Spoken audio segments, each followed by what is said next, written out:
friends, and welcome to today's video. We're going to talk about the Melon Music Awards, specifically the Melon Music Awards winners in 2023.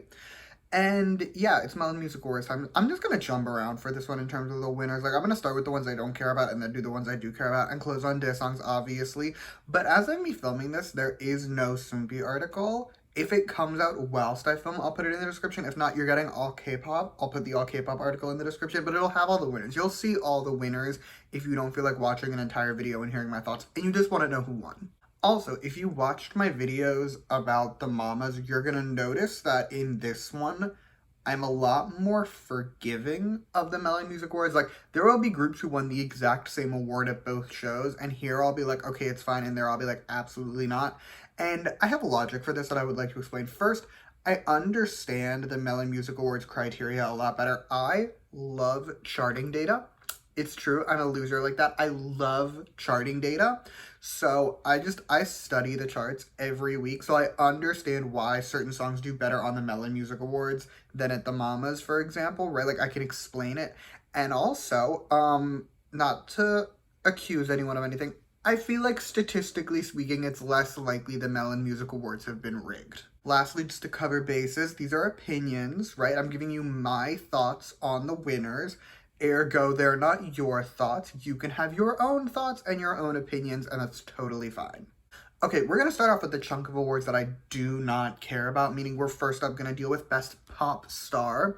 That went to Charlie Puth, and I mean, it makes sense. Like, I get why he won, but also I think it's really funny. Charlie Puth has literally no Grammys to his name. He's barely been nominated since See You Again came out, but he has a win here, so good for him. Next is Best Music Style. That went to Silica Gel for Tic Tac Talk, and that is a song I've never heard by an artist I've never heard anything from, but I know they performed, so when I watch all the performances, I will hear the song, but as of right now, that's meaningless to me, but good for them. Best OST, meanwhile, went to Im Jae-hyun for Heaven, and sure, it charted decently well, so he can have it. Favorite Star went to BTS, which makes sense. It was 80% fan voted, I think, so, like, yeah.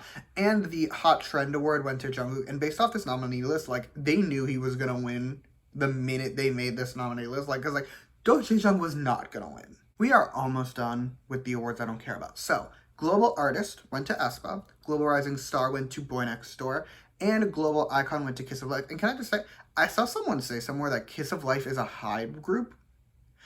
I don't know where they got that. Like, I looked into it because I saw that on Twitter and I was like, are they? They're not. Like, I found nothing proving they were. To the best of my knowledge, their company is not owned by HYBE. Also, their company distributes all their own works themselves. All the other HYBE works get distributed by YG. I'm pretty sure that this person was just wrong and misleading everyone. And if it was intentional, I respect it. But if it was not, get it together. Okay, time for awards that I care about. First, we have the Top 10 Artist Award. I'm not going to read out the entire list of 10 artists because A, it's 10 artists, and B, I'm lazy, but I do have some thoughts about the list. First, both Bangtan and Jungkook won. Like, Bangtan is a group and Jungkook is a soloist. To my knowledge, this has never happened before. Like, Soyu, I'm pretty sure, has never won this award because Sistar always won it, in spite of the fact that Soyu, at several points, should have won, like, just as a solo artist. I think it's interesting, but I have nothing really to read into about that because we're going to get to it. Also, I'm kind of surprised Akmu didn't win here. Like, personally, this list is nearly perfect. If you just took out Bangtan and put in Akmu, I understand why they felt the need to include Bangtan, even though they factually should not be here.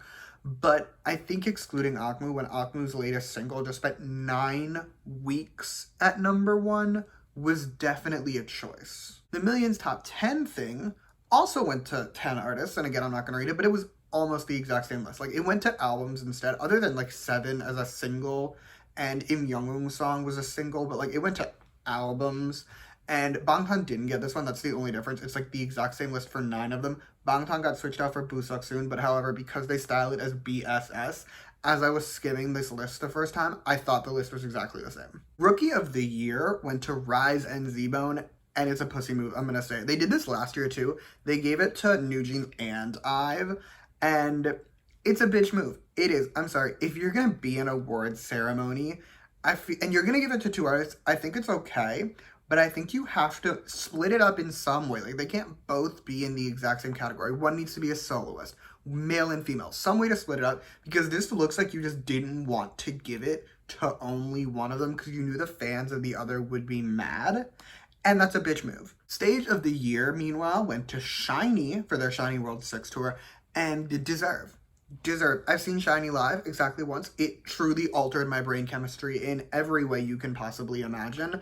And I was thinking about this the other day. You can let me know if you would feel similarly, because, like, I was an OT5 SHINee stan. Like, I got into SHINee in 2015, and I don't know if I would go to see them live as for. Like, I obviously would if they were coming here, like, to Seattle where I live, but like, I think about it sometimes. I'm like, would I go see SHINee as 4? Or would that be too emotionally devastating of an experience? Anyway, best music video went to Stacy with Bubble, and I still don't understand what is being judged in this award, because people like music videos for different reasons, and it was also, I think it was 100% panelists decided for this one. I don't know what it means, but I'm a Stacey supremacist, so I'm not going to complain. Best male performance, meanwhile, went to 17, and best female performance went to aespa. And I have a theory about these two that I wanna discuss. So all of these special awards are 100% panelist votes, right? Like, it is decided by a group of unseen demonic panelists who decide who wins all these awards, okay? And I've noticed this trend with specific special awards just over the years in my time as a K-pop stan, and they always seem to give them out very specifically, like, because you could say best performance for a female group should have gone to maybe New Jeans. But Ivan and New Jeans won other awards. Like, they both won other major awards, like, not panelist voted.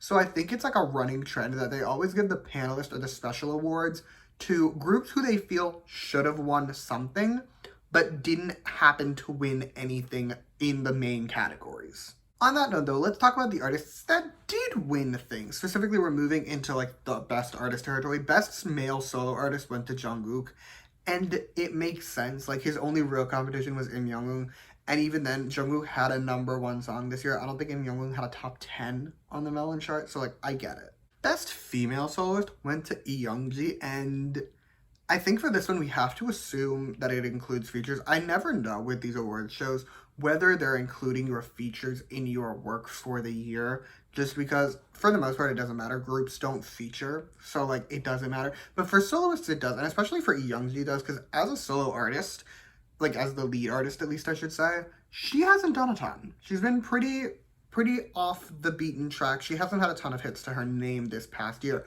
as a featured artist. So she was featured in Smoke and the Boo Suk-soon single.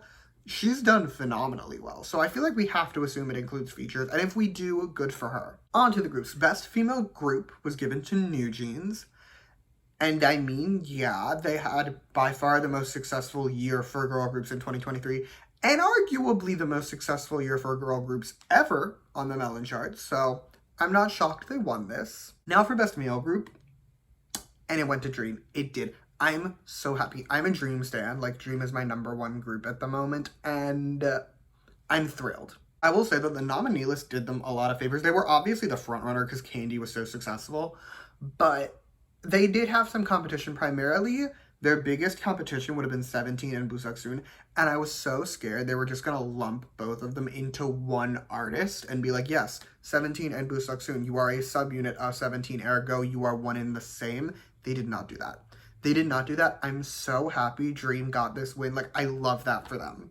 Okay, it's Daesung time. It's Daesung time. We're starting with the fake one. I feel like all these award shows now have what I've dubbed a fake Daesung, where it's either fan voted or panelist voted. This is the panelist voted one. It's record of the year. It's panelist voted.